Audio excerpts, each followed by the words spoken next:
Alright, for my water resources video, my name is Jonathan McDonald, and my first article is "We Pump Too Much Water Out of the Ground and That's Killing Our Rivers," published by National Geographic on October 2nd, 2019. The thesis statement of the first article. This article's thesis is neatly encapsulated in its title. We are removing water from underground aquifers faster than nature can replenish them, and since rivers are linked to these aquifers, draining water from underground can adversely affect surface water such as rivers and all their ecosystems. Supporting evidence 1. Due to the pumping of aquifers in the valley, the Santa Cruz River in Tucson has retreated underground, causing most of the plants that lived there to dry out and die. Only desert shrubs that can survive with very little water live there now. There used to be trees lining it, but since the river has lowered so much, they aren't there anymore. Number 2. Florida's aquifers are also being drained faster than they can be replenished, despite it being one of the rainiest states in the country, due to its population and agriculture booming in tandem. Thirdly, the marginal zones of rivers play host to large varieties of flora and fauna, and are almost entirely dependent on the water table near their river to fulfill their needs for water. As the rivers sink into the ground due to sinking water tables, these unique environments suffer.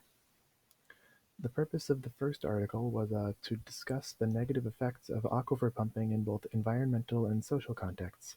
Not only does pumping out aquifer water damage the environments in the area slowly by drawing away all of their water, it can also contribute to water shortages around the world for people and crops who actually truly need it.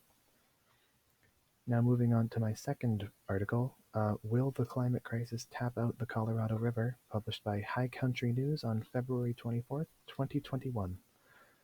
The thesis of second article is largely an observation on the constant droughts plaguing the Colorado River, and how even among the drought periods, several years have been significantly worse, like a 2020 for example. This drought has caused, and will continue to cause, many legal battles between the communities who depend on its water for survival, as if an upriver community takes all that they need, it can cause downriver communities to suffer. Article 1. When droughts have been plaguing the Colorado River for decades, one of the wake-up calls that caused several states to limit their usage of its water was Lake Mead's water level hitting historic lows in 2016. The reservoir has been consistently lowering ever since it was first filled in the 1930s. All of that white was originally supposed to be underwater, and it's considerably lower now. Secondly, human-affected climate change has caused precipitation in the Rockies to decrease in recent years, and since much of the water from the snows on top of the mountains serve as headwaters for much of the region, this causes the Colorado River and the other rivers fed by the snowmelt from on top of the Rocky Mountains to suffer.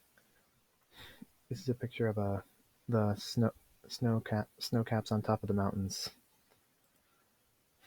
Thirdly, the advancing drought of the Colorado River doesn't exclusively affect the United States. The river actually runs through Mexico as well. And due to a treaty with the United States, Mexico is entitled to 1.5 million acre-feet of water from the Colorado River, which is about how much water it takes to water 1.5 million acres of water,